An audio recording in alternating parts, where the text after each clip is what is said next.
Bueno, siguiendo con la exposición. Ya, tenemos ahora la píldora del día siguiente, ¿no? Ya les expliqué de los tipos, que es el método Yuspe y el método solo de progestágeno, o más llamado levonorgestrel, de 1.5 miligramos.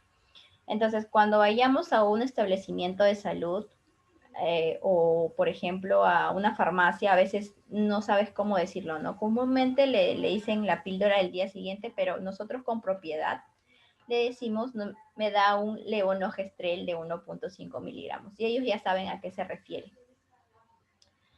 Ahora, ¿qué tienen de características píldoras de emergencias? Tenemos, por ejemplo, alteración en la menstruación. Puede ser que sea la alteración en la menstruación, puede ser que la duración sea más corta o más larga, o la cantidad sea mayor, o a veces viene poco. Ahora, no es eficaz luego de las 72 horas, ténganlo. Cada hora que pasa pierde un poco de su efectividad. Por eso que dentro de las 72 horas es lo adecuado. Ahora, esta también no es abortiva ni afecta al feto, ¿no? ¿Por qué? Porque puede ser que también una mujer estando embarazada puede tomar la píldora, pero no va a hacer efectos al bebé. Así que no es abortiva ni afecta al bebé. Ahora vamos a ver por qué no es abortiva, ¿no? Porque algunas personas dicen que esta pastilla se debe sacar de las leyes, que no se debe impartir a la gente porque es abortiva. Ahora, un momento. A ver.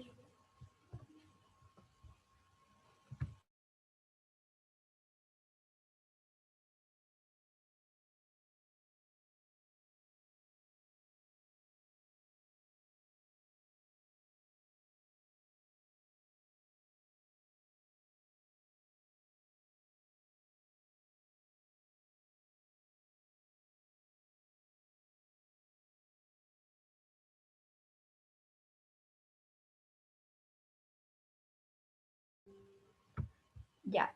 Bueno, continuando. Están haciendo un poco de bulla y me estaba interrumpiendo, pero seguimos aquí. Ahora, vamos a ver por qué no le podemos llamar abortiva a esta pastilla de anticoncepción de emergencia. Porque sus dos únicas funciones de esta pastilla, de levonorgestrel, es inhibir la ovulación y espesar el moco cervical. ¿Cómo pasa esto?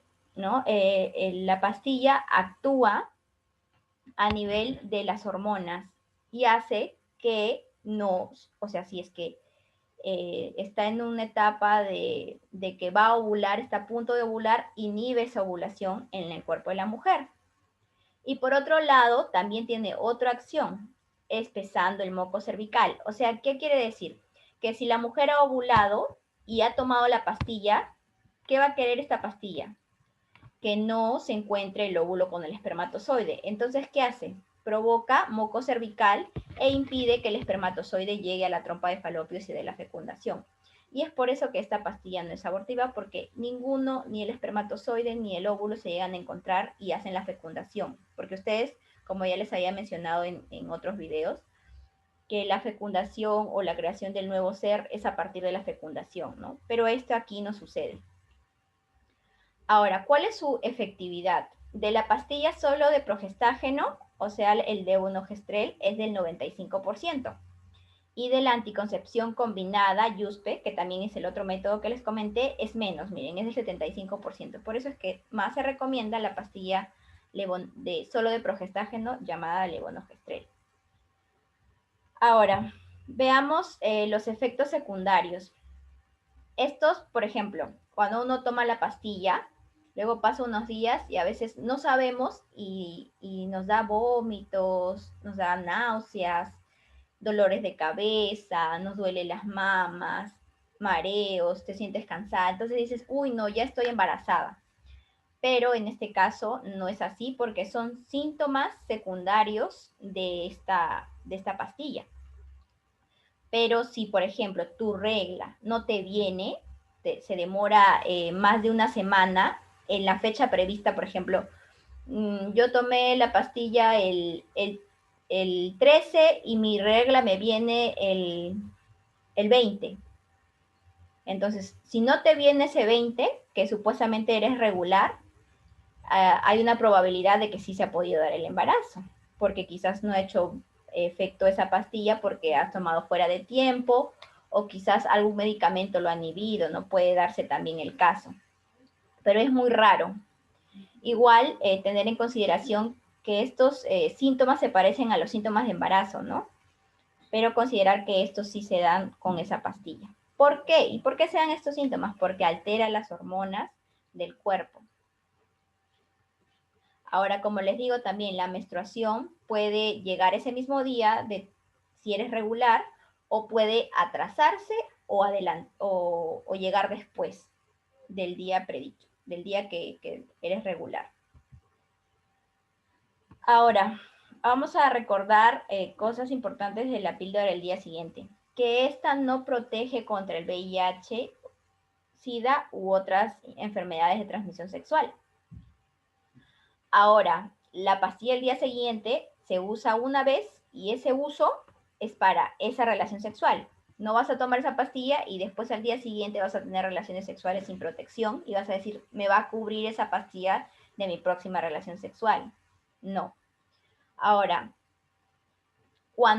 después que has tomado tu pastilla el día siguiente, como les digo, no es un método que se tiene que hacer regularmente.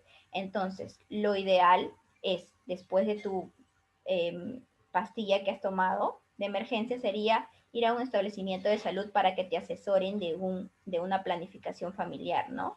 Para que puedas tomar algún método anticonceptivo que se adapte a ti. Por ejemplo, como ya les había mencionado, si por ejemplo están tomando las pastillas de 28, las pastillas anticonceptivas orales, si te olvidaste un día, 2 días, entonces tienes que hacer uso de la pastilla anticonceptiva de emergencia. Y de ahí puedes seguir continuando tus pastillas normales, ¿no? Luego, por ejemplo, como les comentaba también, si si tu menstruación has tomado la pastilla y se retrasa más de 7 días de cuando tenía que llegarte tu regla, tienes que hacerte un test de embarazo, porque como sabemos, esta no es en su 100% efectiva, tiene una tasa de falla también. Ahora,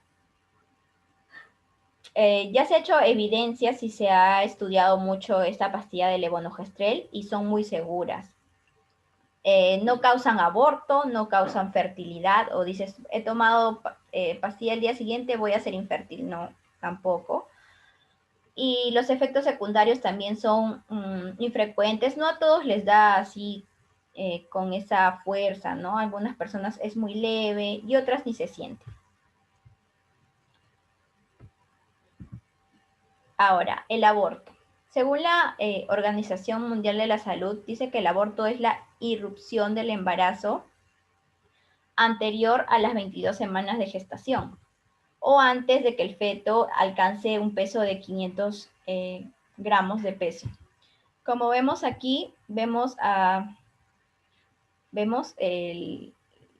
todo el desarrollo fetal embrional del ser humano, ¿no? Vemos aquí, por ejemplo, a la semana 5, a la semana 6, 7, 8, 9, hasta la semana 33.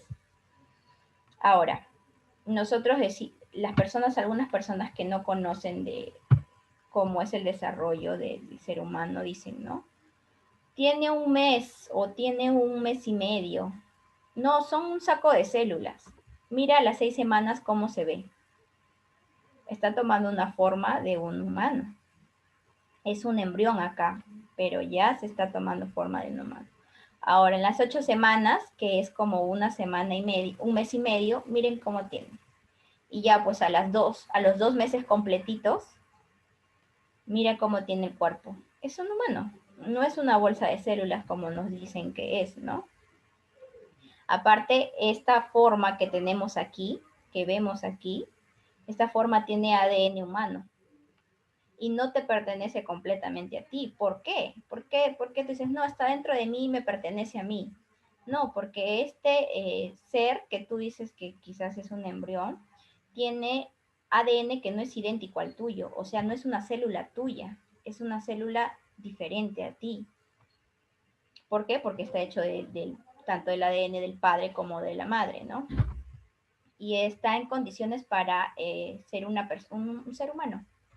Desde ese punto vamos a partir. Yo no voy a decir qué es lo que piensa cada uno, porque cada uno piensa distinto, ¿no? Pero eso es la verdad y eso es lo científicamente comprobado, ¿no? Ahora,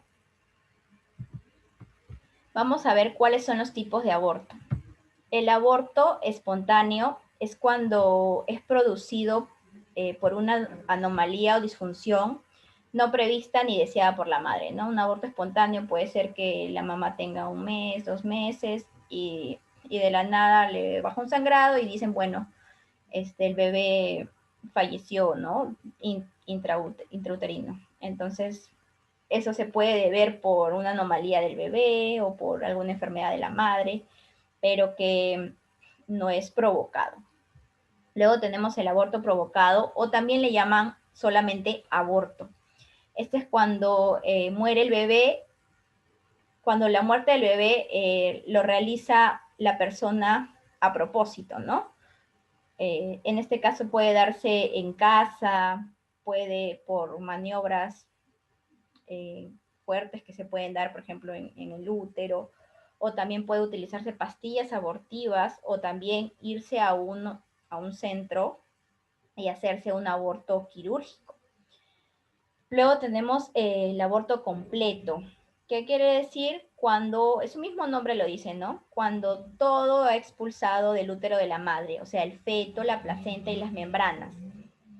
Normalmente este aborto se da cuando la gestación es menor de 8 semanas. Luego es muy raro que se dé un aborto completo porque siempre quedan restos, ¿no? Al menos que de ahí venga, después del aborto quirúrgico, vengan las pastillas para limpiar toda esa área, ¿no? Ahora, el aborto incompleto es lo contrario, ¿no? Cuando existen productos de la concepción, como por ejemplo puede ser restos fetales, placenta, membranas, y se quedan por el cérvix o la vagina, ¿no? Cuando pasa este aborto incompleto, hay dolor, hay hemorragia. Y por otro lado tenemos el aborto terapéutico, ¿no? Ahora, en aborto terapéutico en diferentes partes del mundo se toman de maneras diferentes, pero en el Perú se define como un aborto practicado por un médico con consentimiento de la mujer embarazada o de su representante legal cuando es el único medio para salvar la vida de la gestante o para evitar en su salud un mal grave o permanente. Entonces, ¿qué quiere decir? Que el aborto aquí en Perú, el terapéutico, el que no se es forma legal, es cuando la vida de la mujer está en riesgo o su salud está en riesgo también de un mal grave, dice, y permanente. Esa es la definición del aborto terapéutico en Perú. Ahora, quiero que veamos aquí el aborto terapéutico del Código Penal. Esto fue, si no me equivoco, en 1961, ¿sí? Ahora, tenemos, el artículo tiene varios puntos, ¿no? Como por ejemplo el artículo 114 está el autoaborto, el aborto consentido, el aborto sin consentimiento, ¿no? Cada uno tiene su descripción de qué es, por ejemplo, el autoaborto es la mujer que causa su aborto o es consciente de lo que lo está practicando. Aquí la sanción es pena privativa de la libertad, de menor de 2 años, o prestación del servicio comunitario. Luego tenemos al aborto consentido, según el artículo 115, y habla de la causa del aborto por consentimiento de la gestante, ¿no? O sea, ella no se lo realiza, pero sí otro personal de la salud, y ella lo permite. Ahora también ahí está su sanción, ¿no? Que puede ser de 1 año y no menor de 4 años, y sucesivamente. También tenemos el aborto sin consentimiento, las circunstancias agravantes, ¿no? Por ejemplo, en este caso, cuando el médico, el obstetra o el farmacéutico abusa de su ciencia o arte para causar el aborto, también es penado. Entonces, los que están en este rubro tienen que tener mucho cuidado porque está penado. Luego tenemos el aborto preintencional, ¿no? Dice que es el que con violencia ocasiona un aborto sin haber tenido propósito de causarlo.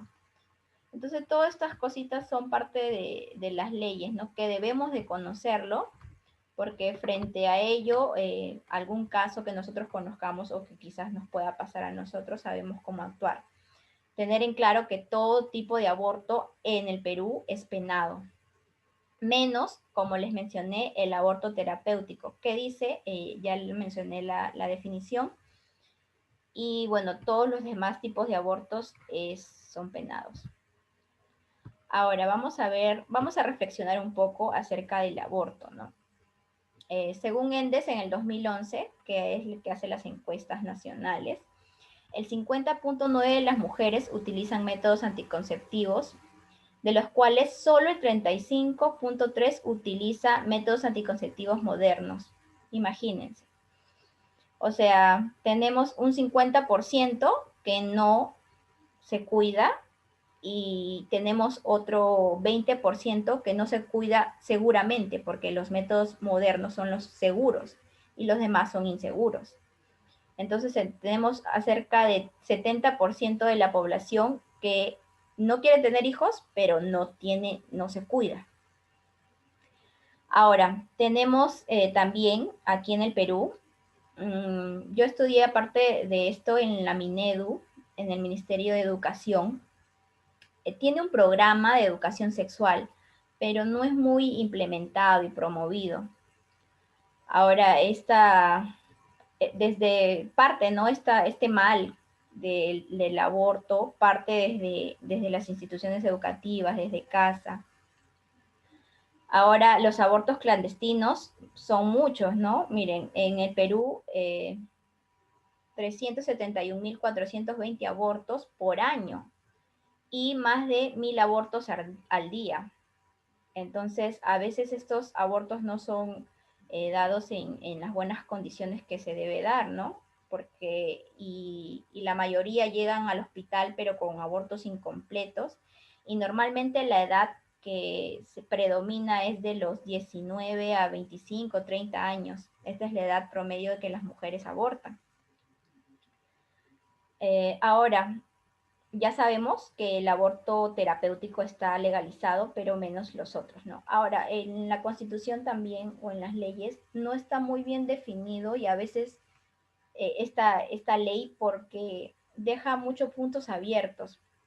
Y es por eso que a veces las mismas personas, por ejemplo, supongamos que sucede un aborto y la mujer va a una casa de la mujer para recibir apoyo, pero ella muestra desinterés o como que los mismos trabajadores de esa casa, hogar, se enteran de que ella quiere abortar, entonces ellos mismos denuncian a esa mujer. Entonces creo que ahí también es algo en contra, ¿no? Ahora, en Latinoamérica, Colombia y México está despenalizado el aborto por violación. Ahí es otro punto, ¿no? Porque aquí es donde se violan los derechos humanos, ¿no? Porque un embarazo por violación se está ahí realizando algo en contra de los derechos, ¿no? Entonces, ¿cuál va a primar más? En Argentina, Ecuador y Bolivia se dice que está despenalizado el aborto terapéutico y por violación. Y en Perú no. En Perú un aborto no se puede dar en caso de violación y no está establecido tampoco en la ley. Está en el aire. Y como sabemos han habido muchos casos, ¿no? No sé si han visto en las noticias de que pasa que una niña sale embarazada y los mismos los jueces quieren denunciarla a ella, a la niña que es agredida, ¿no? Sexualmente y que tiene un producto que es el embarazo. Entonces ahí las leyes falta arreglar esas cosas, ¿no? Yo creo que no sé ¿Qué ustedes piensan del aborto en caso de violación sexual? Álvaro, ¿qué piensas? Dame un momento para meditarlo, por favor. Valeria, ¿tú qué crees?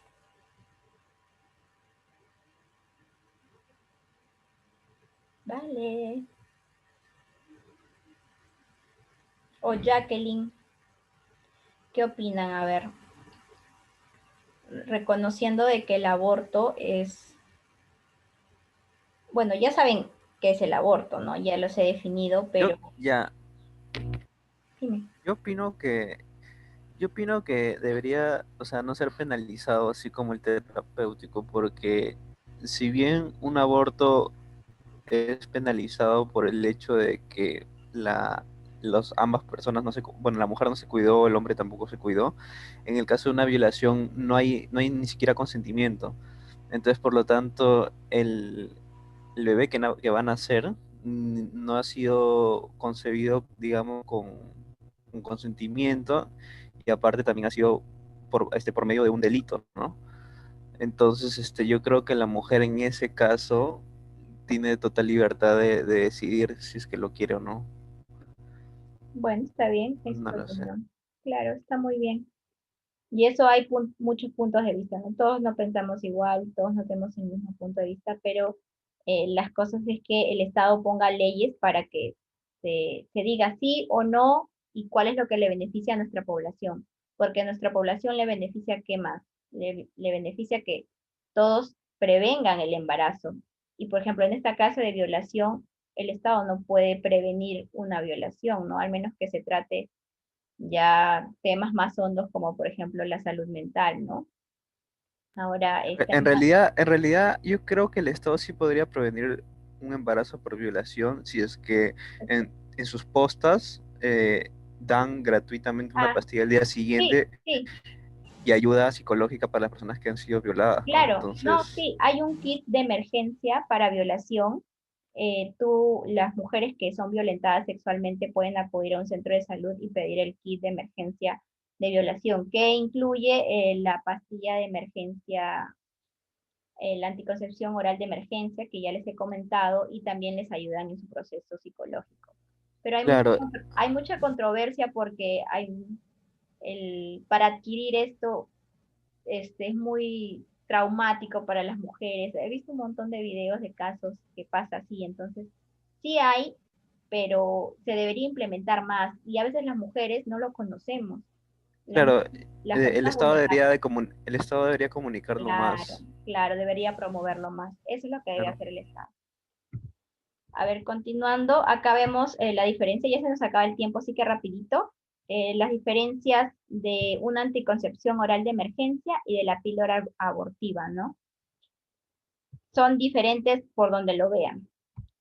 Aquí están los nombres para que se los graben, porque es importante conocer los nombres. Por ejemplo, una píldora abortiva es la mifepristona, y esta no te la va a decir cualquier persona, no te la va.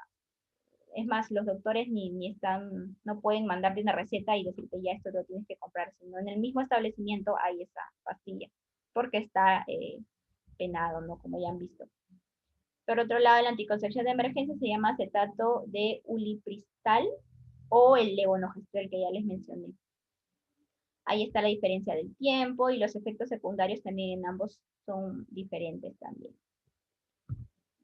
Ahora vemos esto, lo último, que dice una madre embarazada fue al hospital por apendicitis, pero los médicos al terminar los tratamientos le sugirieron abortar porque el bebé, según ellos, iba a nacer con alguna discapacidad. Ella decidió no abortar. El niño ya nació y dice que esa mujer es mi madre y yo era el niño, Andrea Bocelli. ¿Sí lo conocen, Andrea Bocelli? Es el cantante italiano que es ciego. Sí, sí. Ya ven, o sea, mire, de un aborto puede salir un prodigio. Así que tengamos esto en consideración, ¿no? No todo es malo y se puede haber maneras de prevenir un embarazo no deseado. Pastilla de emergencia y, bueno, los métodos anticonceptivos regulares, ¿no? Eso es todo. Si tienen alguna cosa, pueden hablar también, no sé, alguna duda que tengan también. Valeria, Álvaro, Yo, Jacqueline. ten- yo tengo una duda. A ver, Álvaro. Yo tengo una duda. ¿Cuál es la diferencia entre una pastilla del día siguiente que viene en presentación de dos cápsulas o dos pastillas y la que viene solo una? Ujú. ¿Cuál es la diferencia? La dosis, o sea, como que en una sola está la dosis que es 1,5 miligramos de la hormona. Y por otro lado, las que vienen dos están partidas, ¿no? Esta tiene, por ejemplo, 0,5 y esta 1. Y se toma una la primera y luego de 12 horas se toma la otra, para que sean una sola dosis, ¿no? Pero las parten en dos partes. Me imagino que eso es más que todo para las mujeres que son un poco más, ¿cómo se diría? Que les puede afectar más, ¿no? La dosis completa. Claro, Por eso sí, lo sí, dividen en dos. sí, pero cuando las dividen en dos dosis, baja la efectividad también. Claro, claro, Por así ejemplo, es. como le estaba comentando en el método de Yuspe, ¿no? Que son 4 dosis primero y luego después de 12 horas 4 dosis. Ahí la efectividad bajó. Baja del 95%, que es en una sola pastilla, al 75%. Entonces, también hay que considerar eso. Aunque sí es aceptable, pero igual. Todo es mejor cuando se toma antes de las 72 horas. Si son las 12 primeras horas, hay más efectividad. Así que tomar dentro de las 12 horas es más efectivo. Toda pastilla de anticoncepción oral de emergencia. ¿Alguna otra pregunta, chicos? Se acaba, se acaba. Está bien. Valeria, ¿qué tal? ¿Qué te pareció? Sí, todo bien, todo entendible. Entendible. Ya, muy bien. Si tienen alguna pregunta también por interno me la pueden hacer. Y por favor a poner en práctica, a hablar con su familia, amigos de estos temas para tomar conciencia y prevenir cosas lamentables en una mujer, ¿no? Y en una familia y en la sociedad. Ok, bueno. Ya, cuídense, un abrazo, amigos. Chao, Jacqueline. Chao, Álvaro. Bye, Hasta bueno. luego. Chao. Chao. Chao. Cuídense.